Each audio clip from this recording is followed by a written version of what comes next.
It is live now.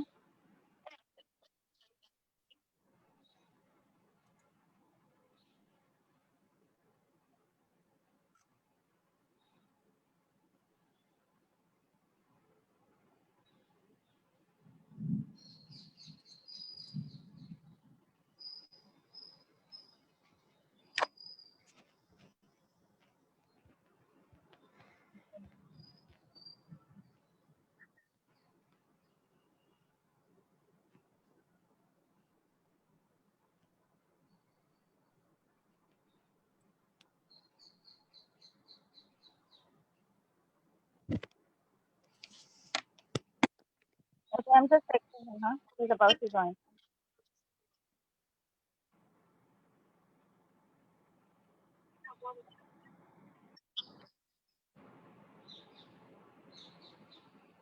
I'm sorry for the technical glitch.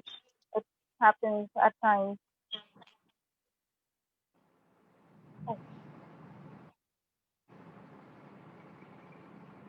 Charulata will fix it.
Good evening, sir.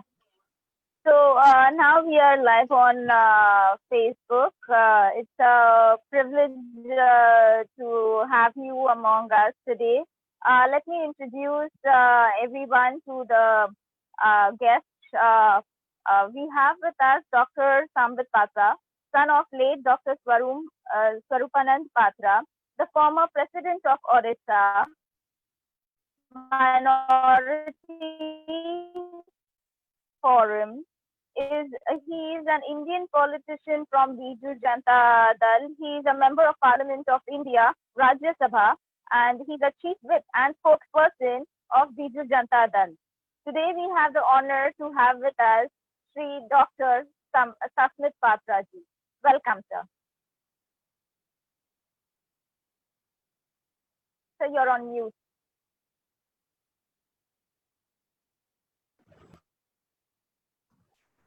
Thank you so much, Harshaji, for the kind introduction. And thank you to IICSR and to all the fellow co-partners on this wonderful dialogue and discussion that we're going to have.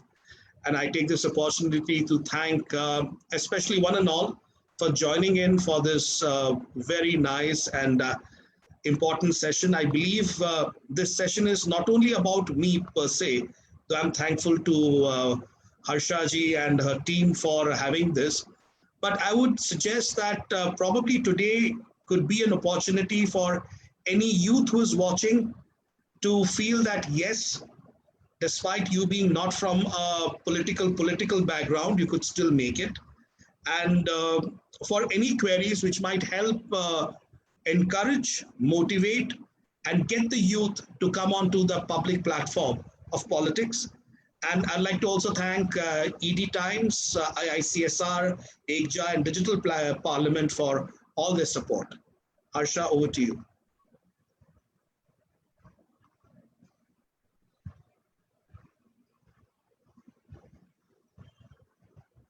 To have you among us. And so we are all very much interested to know how did you traverse through the journey from an academician to a politician? I think, politics is something which has been with me as a passion for as long as I remember. Even when I was in school, reading newspapers. Sports page was one of my favorites. But the more importantly, the page that used to really catch my attention used to be the front page and the third page, which used to be politics. I never realized, though, I'm not born into a really political family as such, though my father was in public life.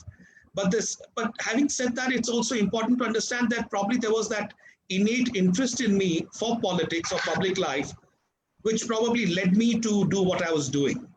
So I personally feel that it is something which has been a passion with me for many years. And right down after my school into college, I got involved with student politics, then youth politics, and then mainstream politics.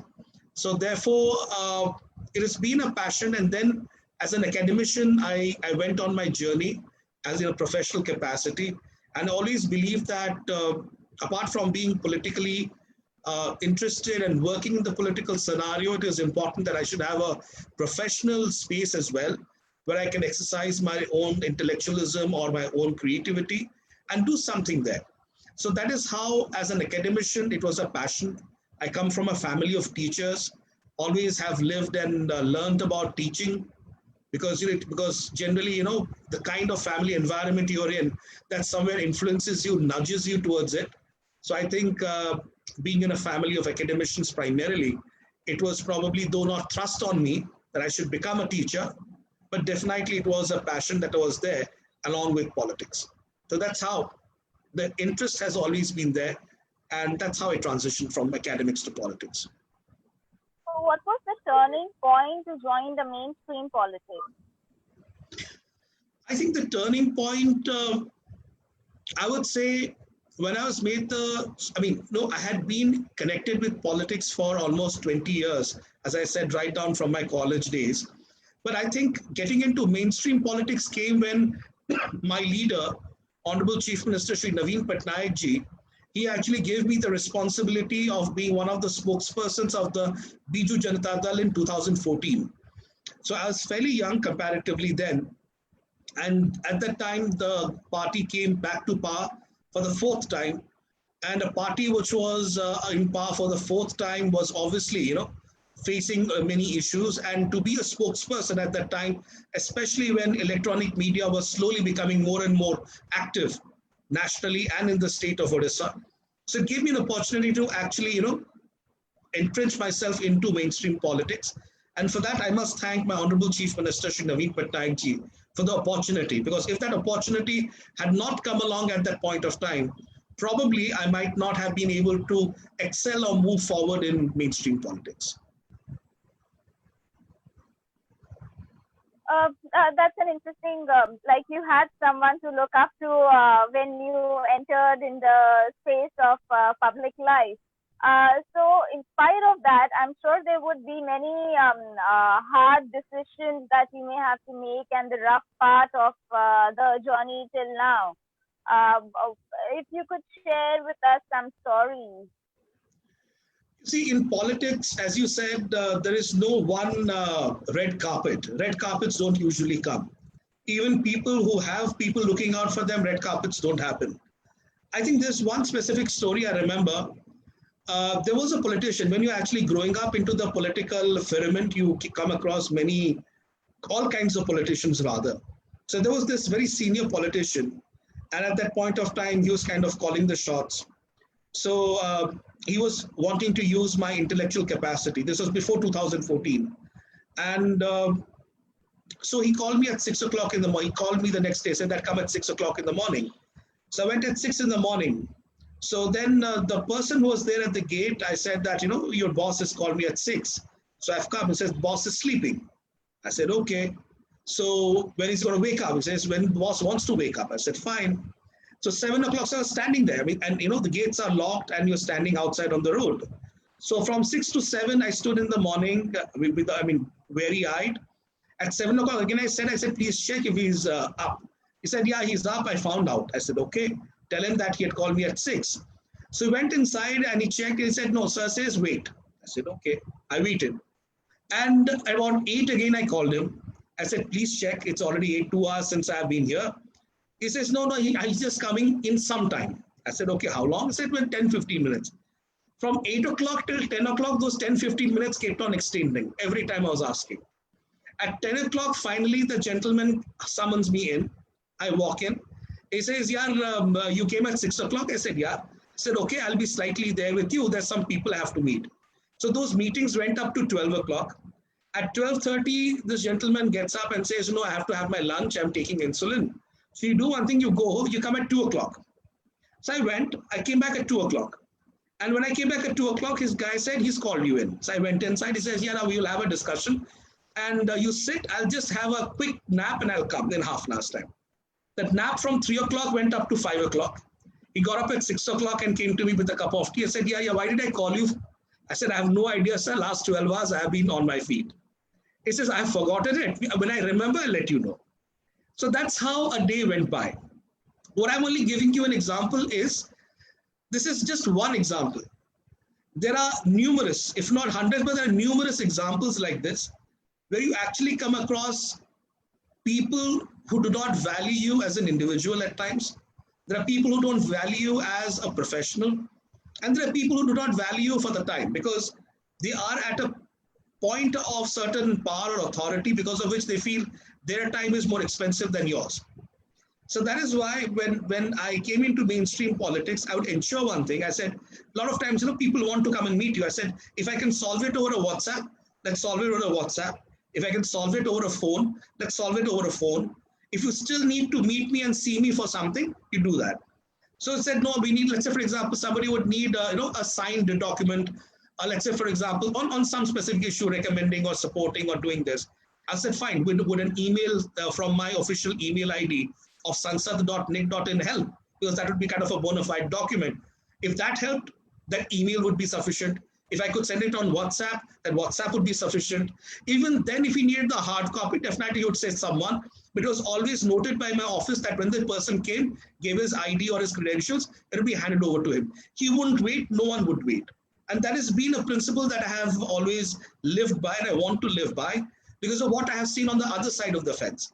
Standing outside gates of politicians, standing outside gates of leaders, waiting interminably for those gates to open and a glimmer of hope and light to come, that kal kuch behtar hoga. आज 12 घंटे चले गए, but कल जिंदगी और बेहतर होगी. तो ये जो eternal hope है, that is the eternal hope that really drives a politician. Because as a corporate, I have worked in corporate sector as well. I've worked in academics as well. And there are specific timelines, deadlines, and datelines that you follow. And there's an outcome at the end of the day. In politics, you can't be sure that even if you're given 100%, it'll actually translate to 100%. So I just give you one example. There are numerous examples like this. I must say that you had a lot of patience to put up with all of that. I don't know if you will ever make the name public, but it will be interesting to learn about the gentleman and if he's still around. Since you have experienced all these different things in life, we would like to understand what are the social issues that are of concern to you, and what change would you like to see not only in politics but also in the ongoing.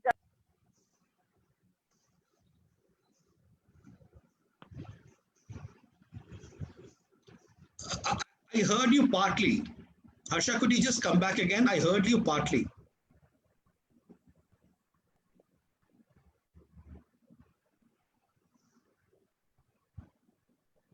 Hello. Yeah. So I was saying, I was asking you is, since you have been in the space of politics and you've seen all these challenges that people must have faced, and you coming from a very erudite family and background, what change would you like to see in the Indian politics and even in the social welfare area? What are the changes that you stand by and you want to see that this thing needs to be changed and that should be your legacy? See, in politics, I have always believed that saying politics is bad, politicians are bad, everybody is wrong and corrupt is the most easiest thing of world to do. Get up in the morning. Earlier used to open newspapers. Now because of COVID, people don't keep newspapers because they might act as fomites. So sometimes people, nowadays go on digital.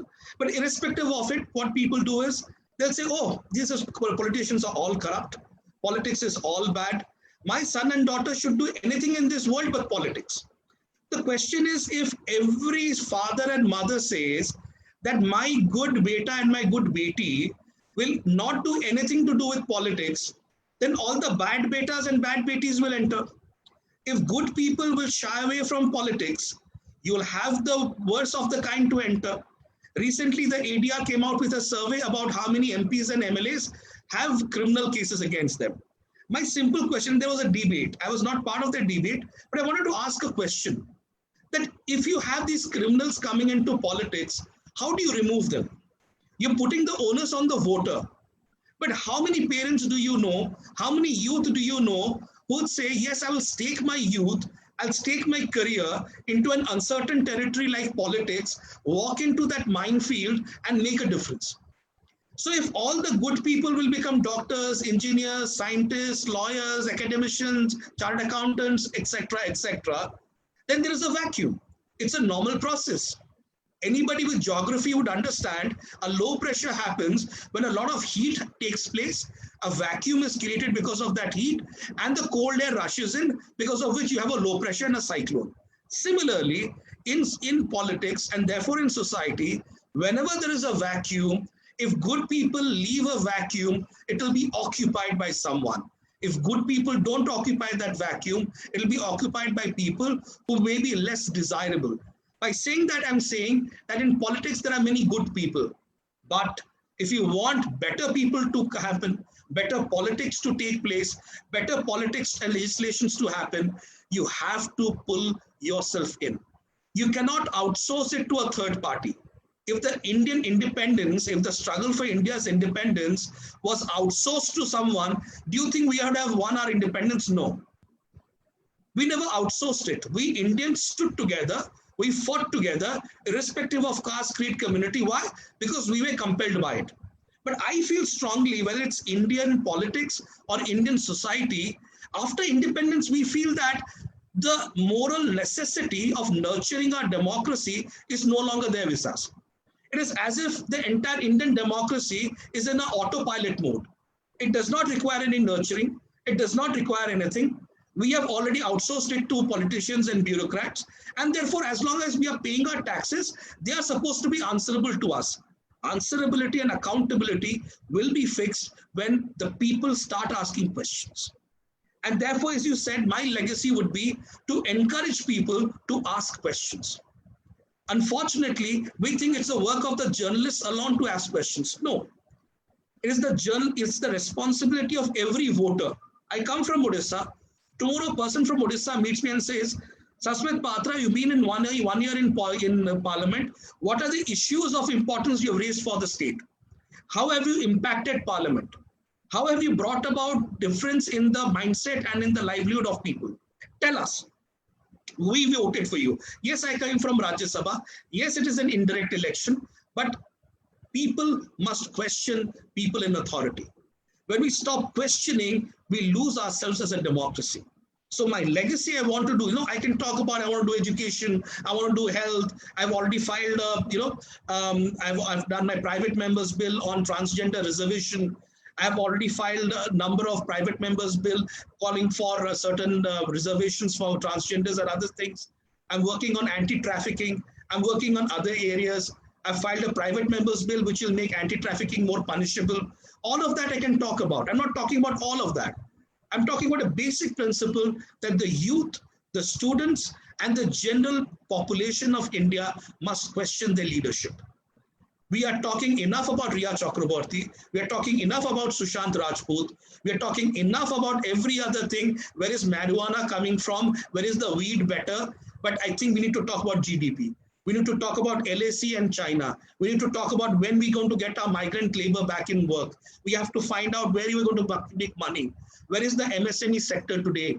What is failing? What is the credit losses today?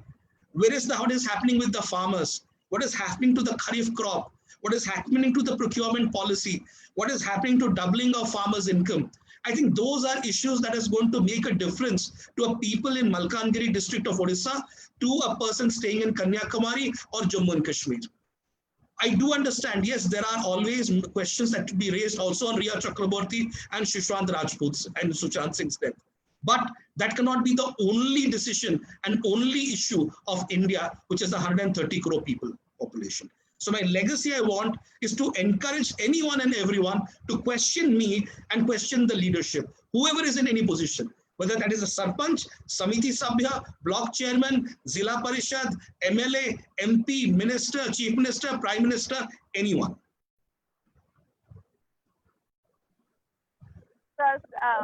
It's a very inspiring statement that everyone should ask, but in the times that we are and the situations that the country is, do you think we all have the power to ask and not be stunted?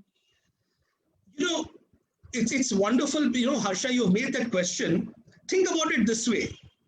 If we had asked this question before 1947, can we ask questions to the Britishers and not be strangled? If we can ask questions and not be trampled, India would not have won its independence in 1947. We fought 100 years. Today, people are not going to die on the streets if we ask questions. People are not being dragged around by the police in the pre-1947 era. Today, we find it convenient not to ask questions. मैं सवाल क्यों करूं? मेरा पड़ोसी सवाल करे. मैं धूल में क्यों जाऊं? मेरा पड़ोसी धूल में जाए. मैं sacrifice में क्यों जाऊं? मेरा पड़ोसी कर दे. This attitude of outsourcing has become so rampant in society that today we feel, it's also about me. I am also in parliament. I also raise questions. So I'm not holding a brief for anyone or against anyone. What I'm saying is, what is the democracy that we are going to build for our future generations? I'm 41 today. Another 20 years, 25 years, then probably my time is over. But after that, when people are going to come, somebody's going to take up my position or my space or whatever I'm doing. What would that person face? Would he be better off than he was today? Or he would be worse off than it is today? I think we have a responsibility to our future generations, just like our founding fathers of our nation did. They built a strong constitution. They gave a constitution which today is the bulwark. Today, you and me, we are talking independently because that constitution guarantees it. As long as we do not promote hate, no one can stop you from expressing and me to expressing. That was the vision of our forefathers. We are better off today because of that vision. What will our future generations be better off because of what we are doing today? I think that is a question. It's not an easy question. It's not an easy answer, but it's a question, it's like planting a tree. A person says, if I put a coconut tree today, it will not bear fruit tomorrow. It bears fruit about 10, 15 years later. The person may not be there, but that should not stop a person from planting that tree. I believe democracy is like that. We and you, we may not be there in the next 50 years. You may be there for the next 100 years, Harsha. My best wishes with you. But in the next 20, 25 years, let's say I'm not there. But even then, my future generations who come, they should feel, yes, we were better off because of what the work that done. But the damage that we do today, if it is irreplaceable, it is irrevocable, it is irreversible, people will, after 20, 25 years, 30 years, will question and say, probably there was a generation that kept quiet. And because of their silence, today we suffer.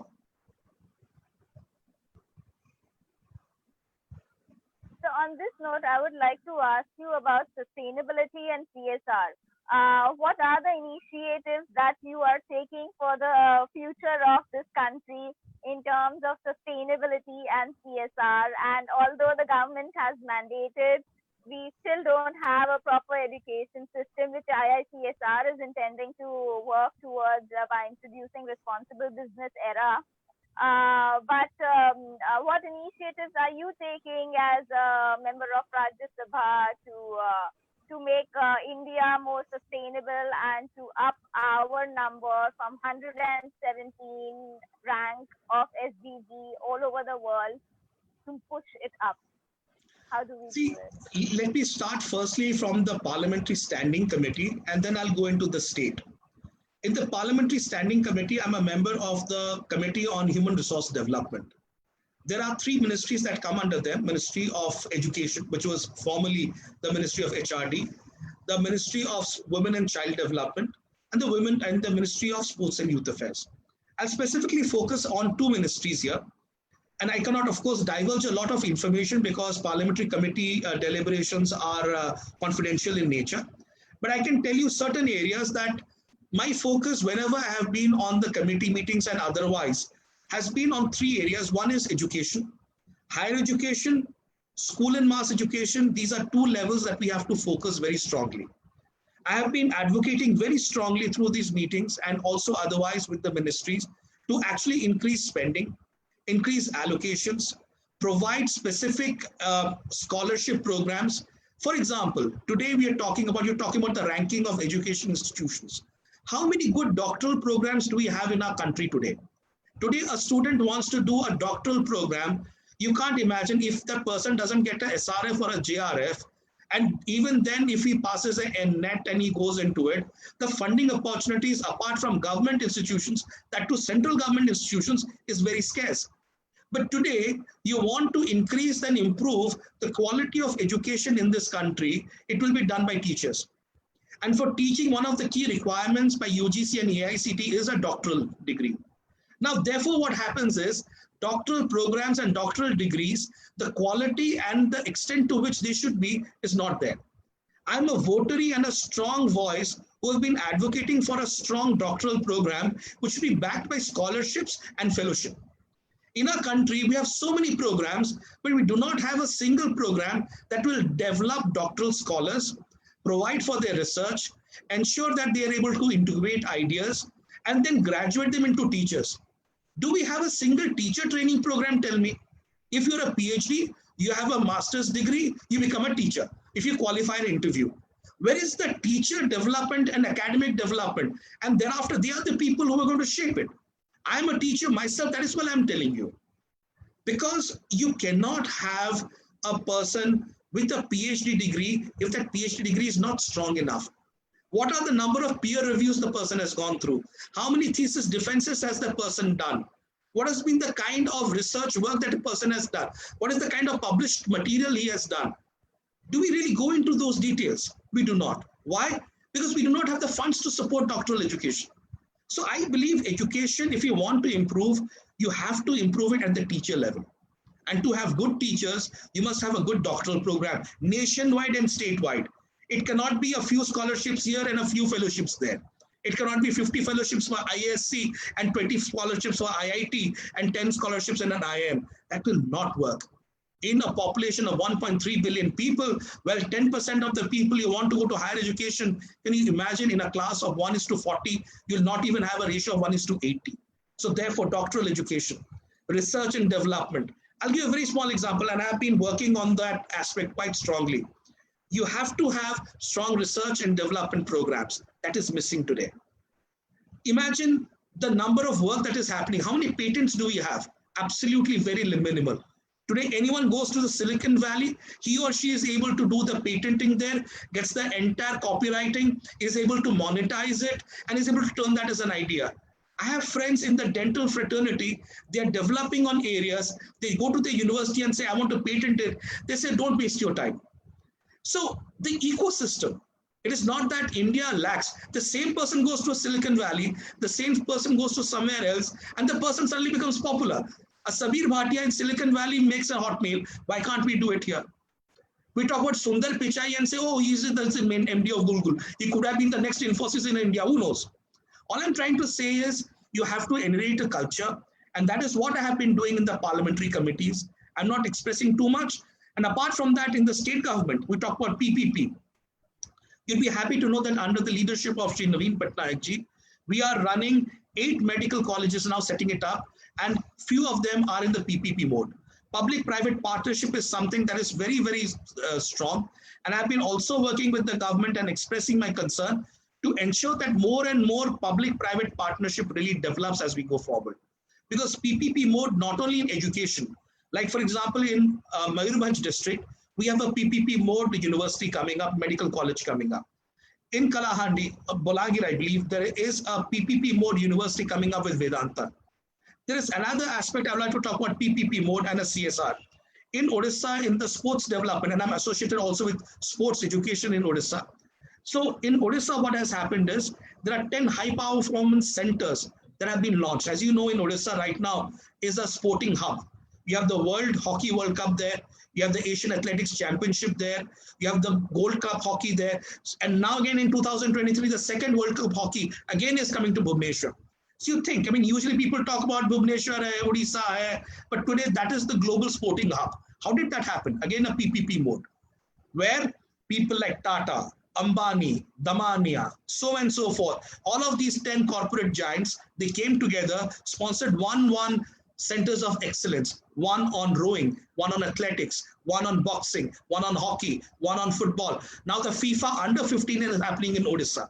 And I'm associated with them in terms of sports education and working with the youth and the students that sports should not be only on campus, it should be off campus as well. You cannot only train a student that's saying, okay, keep on running on the athletics. No, that soft skills of the brain has also to function. What is organizational behavior? What are the soft skills? What are the life skills? They are also important. So whenever someone becomes a sportsman, we say, oh, he's a young person. He's what after that? After 25, 30 years, 35 years, 40 years on track, suddenly after the age of 30, when he comes out, he has nothing. I think that is where I've been working on the PPP modes in education, sports, health, in order to create that thing, both at the parliamentary level as well as the state level.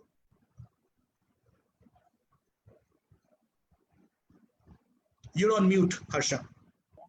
Yeah, it's a very well said answer, sir. I highly appreciate the initiatives that are being taken under your arena, and I also reckon with what you mentioned about the doctoral studies and the research and development. It is close to NALS and NAL and ZIL, which we really need to work upon, and we all being the youth. Now, politics and youth. In the times that we are living, not only the youth, but the masses at large, how do you use digital tools like digital parliament and many other online tools? What are the features that you all can use, and what is the importance in the times that we are entering of the use of these kind of tools? I believe digital parliament, I have been through the app and I have been connected with that app as well as the features of such apps.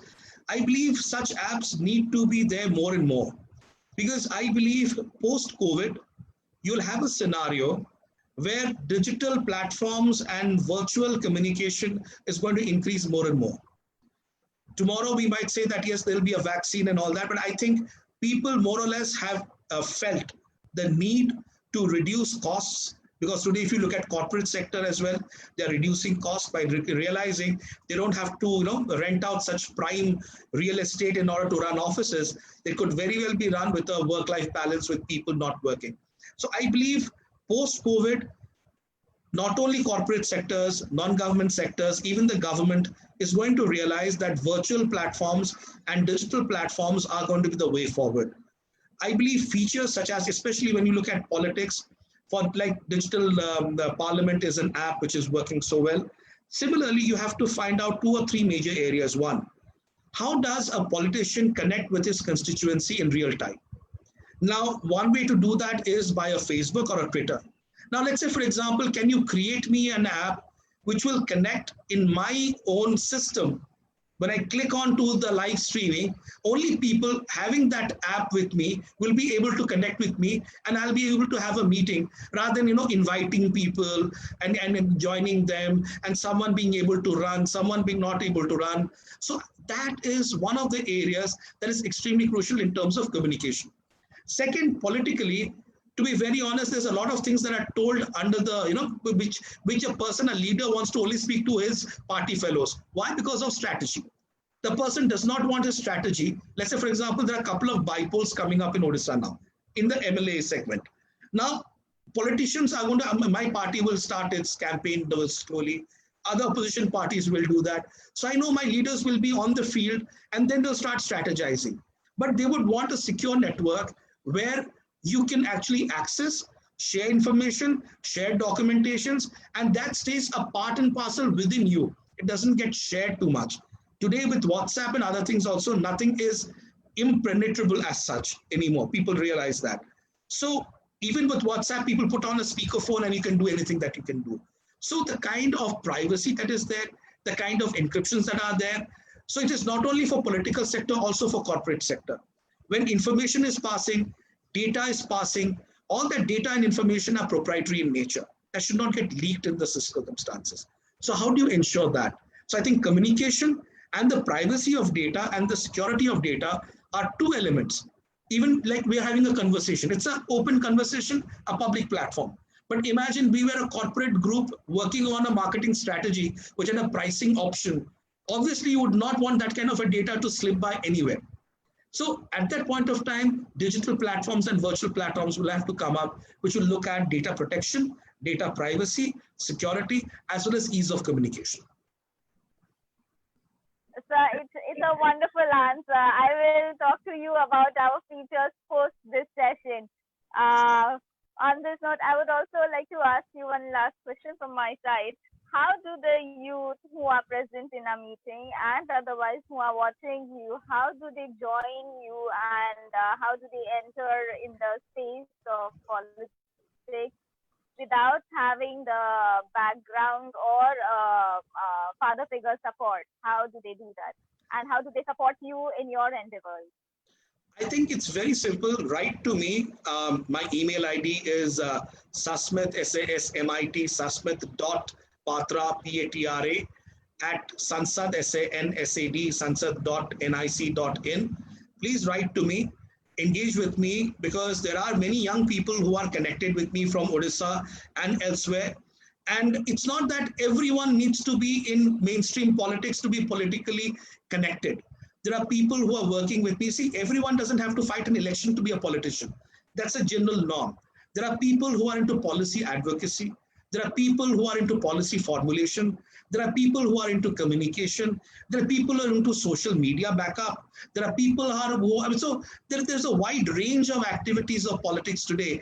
And not only the typical old age ki bhai kurta pajama pehne, gaadi mein baithe, narebazi kari, tab jaake rajniti hui. Nahi. राजनीति की आज परिभाषा बदल चुकी है. So therefore, politics today in terms of campaign is very limited. What is the next 5 years are more crucial today in politics than those 2 months of election only. And that is where a number of young people are working with me on op-eds. They're working with me. So what happens is I give my perspective to them in terms of how legislation and lawmaking is.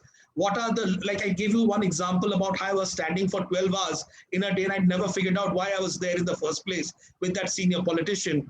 Similarly, I explain to them, many times they feel frustrated.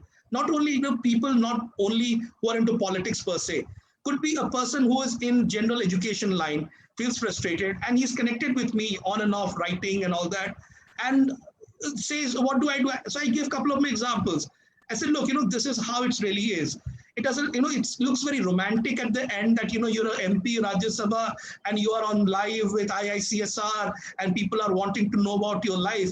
But people do not realize the pain, the agony, and the suffering that a person goes through from the age of 16 till the age of 40 to be where they are, again, by the grace of God and all the hard work. So suddenly when when the pudding comes across and the caramel is on top with the cherry, everybody says, I want the cherry. But nobody realizes when it was just plain sugar lying in a corner of a room, hoping to be noticed one day, but nonetheless was working at becoming caramel one day. So therefore, when you share personal life experiences, then people say, this is not larger than life. It is human. Only thing is, it's a process. Don't quit the process. So anyone listening to me right now, any youngster listening to me, don't quit the process. Quitting is the most easiest thing, because in politics, nothing happens immediately. May happen, may not happen. But the maturity that is required in politics, the depth that is required in politics doesn't take place. That is why many times people win an election, but getting a re-election, they never do, and then they fade out. Because the shelf life of a politician is very, very narrow today. Earlier, a shelf life of a politician used to be 30 years, 35 years, 5-time MLA, 6-time MLA, 7-time MLA. Today, if somebody is a 2-time MLA, I would say the guy's doing a terrific job, because there's a tremendous amount of impact. And this is where I would like to share a small example of my Chief Minister, Naveen Patnaik ji. 5-time Chief Minister, never lost out over the last 20 years, but the way he was on the very first day of his office is still the same today. The same white kurta pajama, that same chappal, that same lifestyle, nothing has changed. I think that is what is the need of the hour today. Today, when youngsters come in, they immediately think, I become a college president. Now, after college president, I'll become a corporator or an MLA. From an MLA, I'll become a minister, and then I'll do this. So they already have charted out a dream path for themselves. And when they start faltering and they realize it's not happening, they quit. So I would say, don't set targets like that. Keep working because you have a genuine passion and interest, and you'll reach there. Thank you, sir. It's very encouraging for all of us who are listening to you right now. On this note, I would open up the dialogue for the people who are with us right now. May I have the questions from Dr. Upadhyay? We have questions from all of them. Sure. Namaskar, Sashmit Batra ji. Very nice to listen to you. The way you have explained the things. I think there are very few politicians in India which are of your caliber who really understand the whole process. Otherwise, we personally feel that politics is going on perception, like what's happening in media. Take a story and just keep on roaming around. In a way, shy away from all the important issues. Now, India in Corona was number 12. Now we have come to number 2 in the world, and I think in another 10 days will be number 1. Odisha, your government has been able to handle it. But as a nation, we are not able to do it. I don't know. I personally feel the peak has still not come. Once it reaches the villages where health facilities and other infrastructure is not there, I don't know what will happen. So how do you feel as an Indian? How do we handle this Corona? And what is happening in politics now? We are shying away from all the important issues. We have type away, I can use a word, autocrat. We have really become an autocrat. And to a certain extent, at least in the center, I don't see opposition. So absolutely. How do you react to this? Dr. Upadhyay, wonderful questions that you have raised. I think they are very thought-provoking questions, each one of them. And I'll try to take them one after another very quickly. Firstly, as regards the question in terms of COVID management, under the leadership of Sri Naveen Patnaik ji, there was something that was done which is very unique and has been an Odisha model. That is why Odisha today has one of the lowest fatality ratios in COVID in the country today. And we have one of the lowest positivity rate also among the lowest in the country. The reason is foresight. At no point of time did the Odisha government ever back out from the realization that this is going to really expand and grow like a, like something, like an octopus it's going to grow. And that is why when there were only 2 COVID cases in Odisha, only 2, I'm talking about February, March, they started standalone COVID hospitals of 1,000 bedded. This was the first time in India. At that time in February, you didn't have really COVID hospitals per se. But by February, already plans were in place for 2 dedicated COVID hospitals while there were only 2 cases in Odisha. So he realized, because he has been a master in disaster management. Odisha is a place which has seen tremendous amount of cyclones. You talk about Phylline, you talk about Hod, many cyclones have come and gone. But one thing that he has realized is always plan expecting the worst. And that is how Odisha always plans. I wish the government here in India had also thought it accordingly. Then probably today we would not have been in this situation at the national level. So I believe foresight. Today, we have more than 8,000 dedicated COVID hospital beds that are there. Apart from that, there are a number of COVID care centers at the panchayat levels, and devolution of power happens in the rural villages. I'll tell you, you made a very valid point. When COVID reaches villages, what happens? Who takes that responsibility? So therefore, about 3 months back, in every panchayat of Odisha, we have 6,800 panchayats. In every panchayat of Odisha, Sri Naveen Patnaik ji started a COVID care center. And there are isolation facilities there, there is quarantine facility there, and there is medical facility there. and he made every sarpanch to be given the powers of a collector. Like a district collector has specific powers under the Epidemic Act. Those powers were transferred from the collector to the sarpanch. So the sarpanch on himself can determine that this ward or this gully or this mohalla is a containment zone. So a district collector would be inundated with hundreds and thousands of work. At that point of time, to him to sign off on a containment zone in one village of Odisha would be very difficult. So therefore, not only was the infrastructure ready for COVID, not only were the facilities ready, he also ensured that delegation of authority and power was also there. Apart from that, there was enough resources. You have to back up with resources. Today, what has happened is, every state, today, why GST is an issue for all of us, including Odisha. About 4,000 crores of GST dues are payable to Odisha by the central government. You imagine we are fighting COVID and the states do not have roughly 60,000 crores in GST dues unpaid by the center. So therefore, on one hand, you have the states battling COVID. On the other hand, they do not have the resources that are genuinely there. So no one is asking for more. What is mine, you give me. Even that is not coming. So I think these are certain areas where I think more, and in the coming days in the parliament, my 0R and special mention, the very first ones that I'm filing is basically on this one.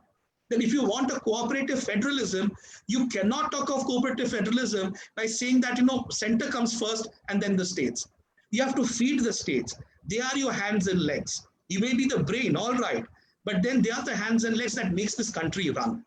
You had issues of migrant labor. If the migrant labor issues are to be resolved, everyone saw how they suffered. So what are we doing about them? So I think those are issues which are genuine issues. Coming to your second point, politics. I think politics, we are swayed by the 9 p.m. bulletins now. Every point of time, people wants to know what India wants to know. And India doesn't want to know what is happening to Riya Chakraborty alone. Yes, India wants to know about what is happening to Sushant Rajput Singh also. But at the same point of time, India wants to know what is happening to the GDP, what is happening to the jobs, what is happening to unemployment, what is happening to COVID management, when is the vaccine going to come, what is the positivity ratio not going down, are we going to see a second wave of COVID, is there going to be a reduction in terms of taxation or some relief, is there going to be a budgetary allocation for livelihood? People want to see that. So I think politics today is driven by what the media wants. And I believe I don't have any angst with the media. It's probably because they feel that people are watching, therefore they are showing. But I believe at one point of time, it is going to rebound on everyone. It will rebound on the ruling classes. It will rebound on the media, because as long as people are not hungry, it is fine to tell them whatever you want. When people actually are feeling the pinch now, people are saying enough is enough. You cannot cater to a certain segment who live in ivory towers. You have to listen to the voice of the poor. You have to listen to the voice who have lost all savings in the last 6 months, who lost their jobs and not to get back. I think politics will make a U-turn, has to make a U-turn, but it will be a very nasty U-turn. A lot of pain and suffering collectively we'll have to go through when this reconciliation happens. Thank you. On this note, may I invite Mr. Justin DeGrow to ask his question? Good evening, sir. It's an honor to be speaking with you. Sir, my question is, as right now as a youth, as a person of the youth myself of this country, we don't know where politically, right now, our government, as you said, is rightly more concentrated, it's less concentrated on major problems like our GDP being 23.9% down. How do we get them to take responsibility for the things that they are clearly faulting at? There's no proper platform for us to raise these issues and get to the government themselves. So how do we do it, in your opinion? Justin, very wonderful question you have raised. How do you make the government accountable? How do you make your voice heard? How does Justin make his voice heard so that the past to be listened to him? Now, one way that you have not, you have not been, strengthened in a way, is that when you have a stronger opposition, that is what Dr. Upadhyay was saying, and I just lost out on that question, is when you have a strong opposition, the accountability is anyway fixed on the government of the day. Today, unfortunately, in the center, and I do not want to take names, otherwise it will sound political, but unfortunately, the opposition, the main opposition party, has been left floundering. And because of that, the government of the day can walk the talk in the way that they want to do and not be bothered about it. So people, firstly, in a democracy, it's the opposition that holds them responsible. Now, having said that, is there no other option? Yes, of course, Justin, there's an option. You have the power of the social media. You won't imagine. I'll give you a very small example. Recently, you had heard about Mr. Prashant Bhushan, right? The headlines were all over about Mr. Prashant Bhushan. He's an individual. He's not an institution. It's not a political party. It doesn't have 5,000 crores, nothing like that. But that one person made the topmost judiciary to finally agree to 1 rupee as a penalty and let him go. That is the power of one. The power of one individual and the power of 1 rupee. So Justin, what I would say is you are not Mr. Prashant Bhushan, I agree. But you being Justin, you can be that one. And how you could do that? Today, if you want your voice to be heard, I'll give a very simple formula. Write down the names of all the friends you have. List them this evening. Then ask each one of them the names of another 5 people that they know. Let's say, for example, you have, how many friends do you have, Justin, by the way? If you were to name, you don't have to name their names now, but how many friends? You pick up Quite your, a few. sorry? Quite a few. Quite a few, 20, 30, 40, 50. Triple digits. I'd like to consider myself fortunate enough to have triple digits. Triple digits, okay. So let's say, for example, anything northwards of 500? Yes, for sure. Okay, so I'll still make it, or 1,000, 4 digits. Let's make it 4 digits. Okay. Okay, Justin, you said you got more than triple digit numbers. So let's say you have 1,000 friends, okay, or acquaintances. Friends can't be 1,000, but I'll say acquaintances. So you put those 1,000 people, make an Excel sheet, write down all the names. Okay. Now what you do is you contact one by one each one of them on WhatsApp and say that give me the names and numbers of 5 of your friends. So one person will give you 5, correct? Yes. So you have 5,000. Gather all their Twitter accounts and their Facebook accounts. 5,000 Twitter accounts, 5,000 Facebook accounts, correct? Right. Yes, sir. That's 10,000. Now with this 10,000, I'm not asking much. I'm saying that you already have friends and you are only asking one person to give you 5, nothing more. You're not asking for 50, only 5. Could be his friend, could be his family, could be his brother, sister, whoever. With these 10,000 social media handles, if one day you decide, I'm going to trend a hashtag which makes sense, and you have them on WhatsApp, and each WhatsApp will have 250 members at least, into the number of members, let's say you have 10,000. So probably, for example, you'll have 250, 10,000 would be right about what? About 40 groups, let's say. Okay. And what you have to only do is send that to 40 groups and say, and keep on engaging and creating those groups, and just send that to 40 groups and say, guys, let us today start a trending for the next 48 hours on this hashtag. If 10,000 or 5,000 Twitter handles tweet at least 3 messages, that's 15,000 messages, you'll be trending at #1 in India. Yes, sir. Thank you so much, sir. Thank you so much for your time. And I love the way you've been answering the questions. I have to say, like, from all the members we've had on our show, like, hands down, you have given us clear, straight answers, the way we expect our ministers to answer our questions, sir. Thank you so much. Have a good evening. Thank you, Justin. Really appreciate it. Thank you. Thank you so much. On this note, may I invite Mr. Dheeraj Chadha to ask a question? Good evening, sir. Jai Jagannath. Good Sir, evening, Jai Jai Jagannath. Sir, କେମିତି ଅଛନ୍ତି? ଭଲ ଅଛି, ଆପଣ ଭଲ ଅଛନ୍ତି? ମୁଁ ବହୁତ ଭଲ ଅଛି, and it is my privilege to hear you out. You have got a very thorough knowledge, I must say, sir. I'm very upfront this time. You have got a very in-depth knowledge of everything what you have said. I have buyed all your points, sir. I'm really impressed. It's a big thing and a privilege. I'm in Delhi right now since past 2 months. Okay. I have to visit one of my relatives here. I'm staying here for a couple of more days if I get a chance. Definitely, if possible, I'll try to meet you, sir. But definitely, sir, Thank you so much. Sir, as a youth, I work for Kalinga Institute of Social Sciences as administrative officer. As you know, our sir is also Lok Sabha MP, Yes. Dr. Achyuta Samanta from the same party.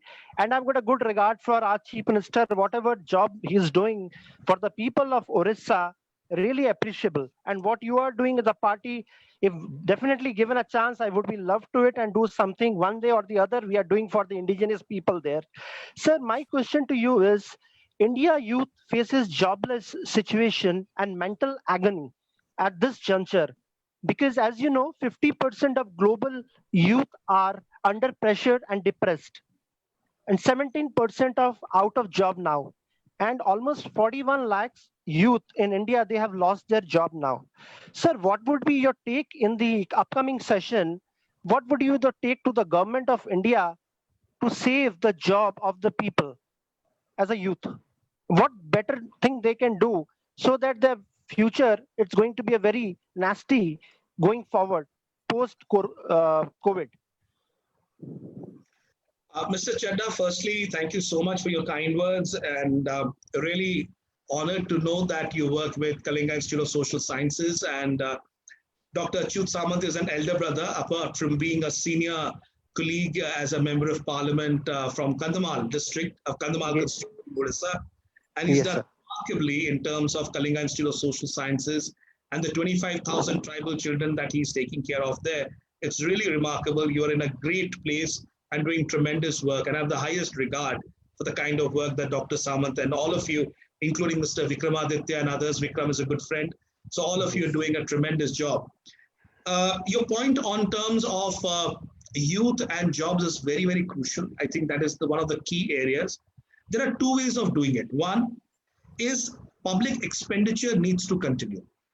Unfortunately, what's happening, and I'm going to a bit of economics now. What the thing is, for a country like India, when you have all the sectors sliding down in the red, primarily because of COVID situation and the lockdowns and shutdowns, you will not be able to kickstart the economy by trying the private sector to push in money and more money.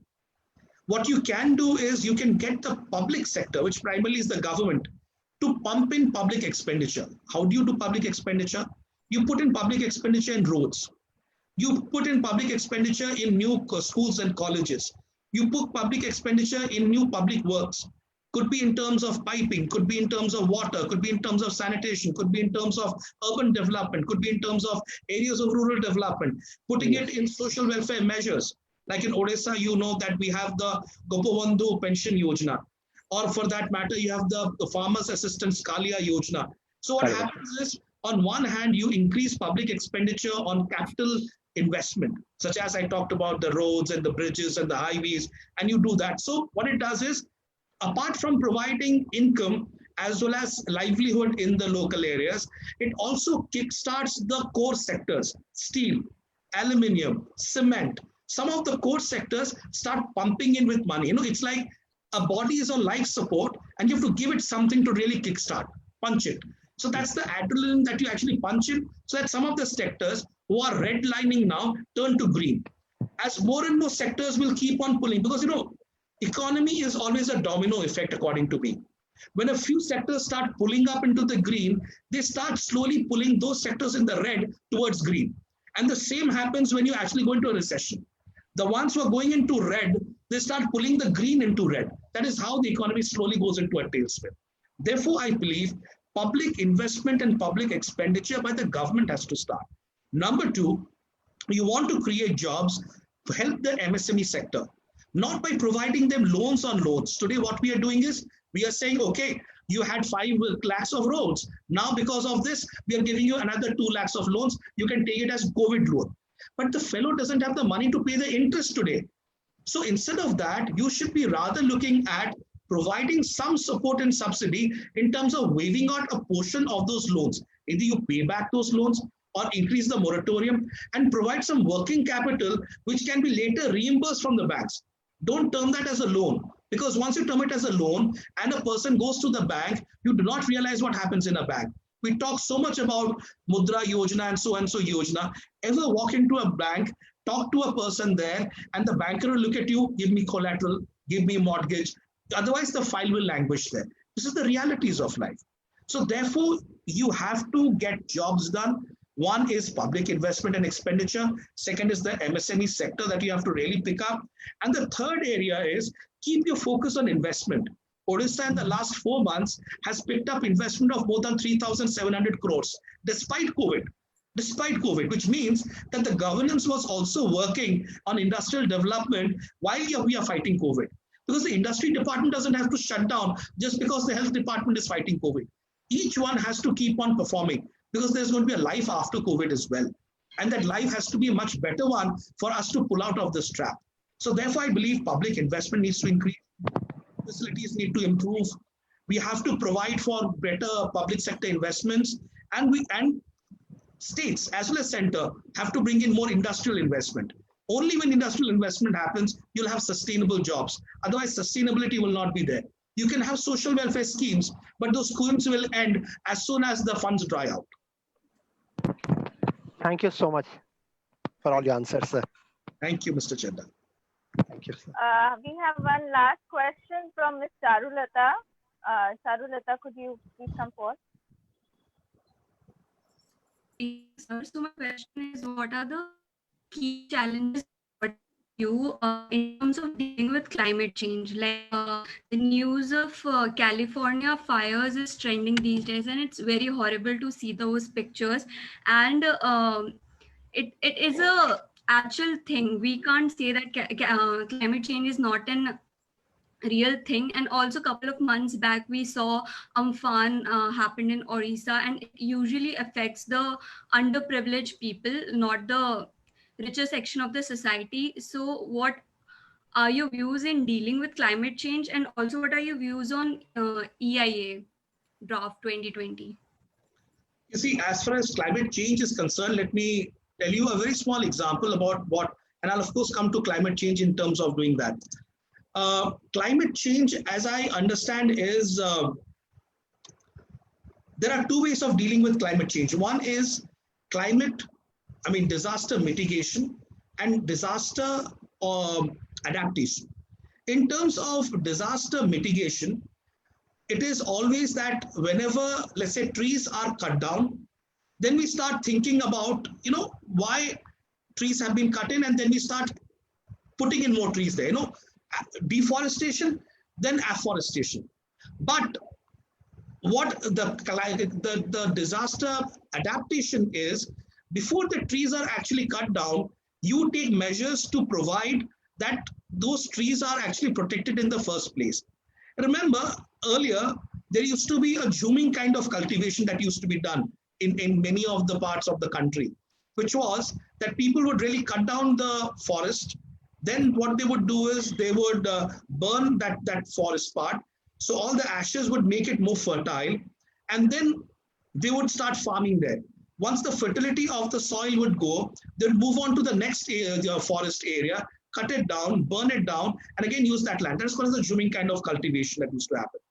Governments, especially in places like Odisha and other places also, what they did is they brought in, when you talk about climate change, you have to start at the bottom of the pyramid. Usually what happens, climate change discussions happens in air-conditioned press conference rooms. I have no problems with that.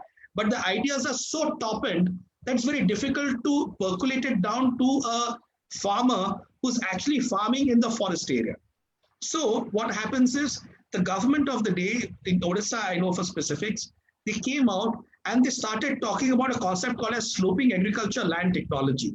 The idea of that technology was that when you're working in a hilly area, how you can multi-crop and using the same land and not denuding and deforesting more area, you can actually have multiple crops, not necessarily the paddy variety only, but a mix of cash crops and a mix of cereals, a mix of vegetables, where you have some cash crops, which will give you profit in 5 years or 8 years or 10 years, which grow out into trees, and as well as the home things, plus your produce for the local market.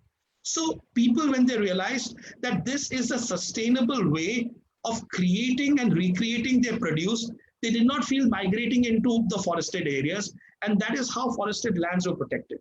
So in terms of climate change, one of the areas which I strongly feel is forestation. The more forests we lose, the greater climate change will actually impact us. Second, most crucially, has been the protocols of climate change. If you go back by Paris Agreement, there was a Paris Agreement on climate change that was made in which both the Western world and India were signatories. Last year, I was a delegate of the Interparliamentary Union to Belgrade.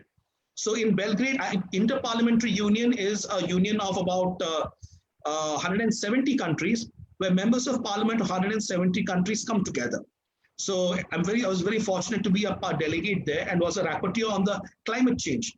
And in IPU, what we did is, India was the country that led to a resolution there asking for climate change. And our resolution was supported by 133 countries there. You should look it up. It's very interesting. And in that climate change resolution, I was made the rapporteur, basically to coordinate the whole thing and get the final print done. There's a lot of discussion that happened between countries in the final draft.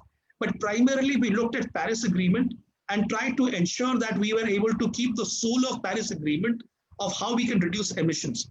But you'd be sorry to know that while India and many other countries like India, who are developing countries, are keeping to the protocols and the safeguards of Paris Agreement, there are the Western countries, other countries who are actually violating it and not wanting to compensate countries like India for the losses that they are making. So while they talk about historical losses already made to the climate because of the westernization or the industrialization process in the Western world, but if you come closer home, I'd be happy to say that India as a nation, we've been doing very well with reference to the Paris Agreement and the environment. In COP25, in fact, which was supposed to happen, there were discussions, but it didn't go farther.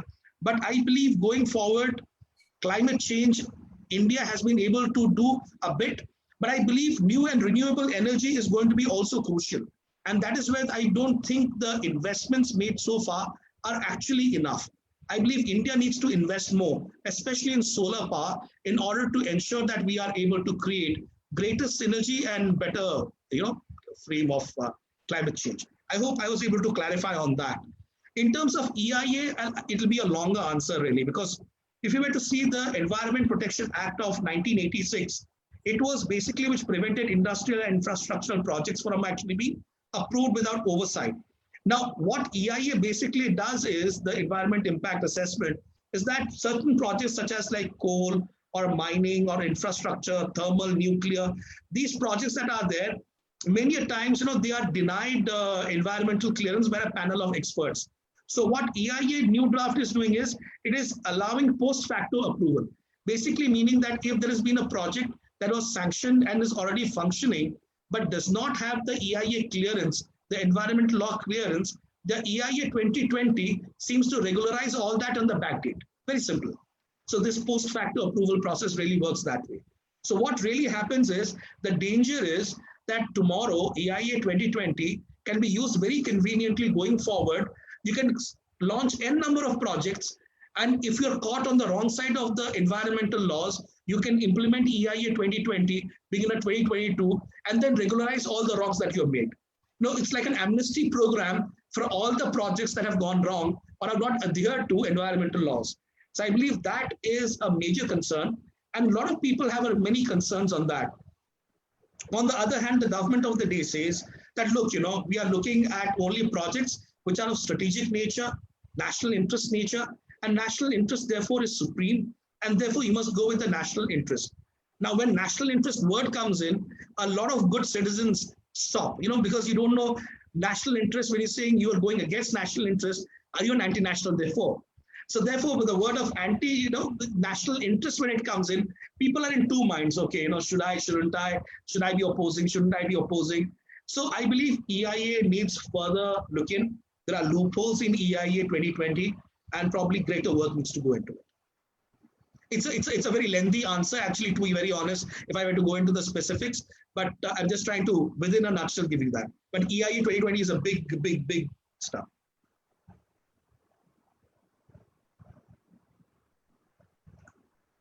Thank you, Charulata ji. Thank you. At this note, we should say that it has been very informative, educative, inspiring, encouraging, And I fall short of words to having this youth questions show with you. I totally agree with Justin that you have been very straightforward as well as elaborative on all the answers that you gave.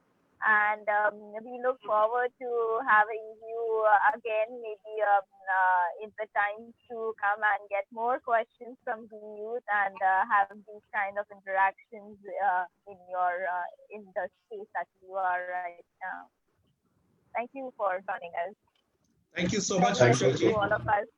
Thank you for your time. Thank you to everyone, each one of you, especially IICSR and ED Times and Digital Parliament and everyone for this wonderful opportunity. I really enjoyed, and the questions were wonderful, very inspiring, and I hope that we'll be able to do a good job going forward. Always there, be in touch, let's engage, and let's take India forward. Thank you. Namaskar. Thank you so much, sir. Thank you. Thank you.